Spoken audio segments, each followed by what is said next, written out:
Be, tignan nyo naman yung before. Ayan, napakadaming imperfections. And here's after. Tignan nyo naman, be, nawala na yung mga hinanakit natin sa buhay. In this video, samahan nyo akong takpan yung mga hinanakit ko sa buhay gamit itong bagong product ni Says Lady. This is, by the way, the Says Lady Pro Zone Concealer Palette. And fair, ang ganda ng packaging, mga bebs. Bet ko siya. Meron na nga pala tong 4 na shades, 2 color correctors, and 2 concealing cream. Kaya wala ka nang hahanapin pa. Activate the cream by doing circles sa malinis mong finger web. So here, I'm just using the orange shade para makorek yung dark circle natin. You can also use this sa mga dark pimple marks para talaga effective yung pagka-cover nila kapag naglalagay ka ng concealer. And well, nakikita nyo naman, medyo intense yung pagka-orange ha. Perfect na perfect talaga to sa mga may maiitim na eye bags. Kuha naman tayo mga benitong green. Ilagay naman natin siya sa mga redness na yan, Vel. Si blend natin, be. Na nakapag-color correct na tayo, mga be, gamitin naman natin tong concealer shade na to para takpan na talaga yung mga imperfections na yan. Maglagay lang tayo dito, dito, dito, dito, dito, dito, dito,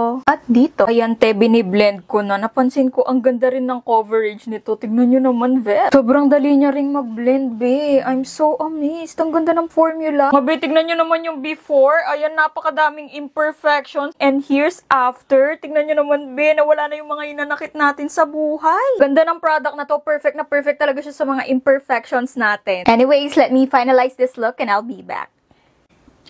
Bugs, tignan nyo naman mga be ang ating final look. Nanlalaba. Tignan nyo naman mga be, covered na lahat ng ating mga imperfections because of this product. Kung ako sa'yo, te, i-check out mo na rin to. Nilagay ko na siya dito sa may yellow basket para hindi ka na mahirapan maganap kung saan-saan. Diyan ka mag-check out ha. Yun lang. Bye!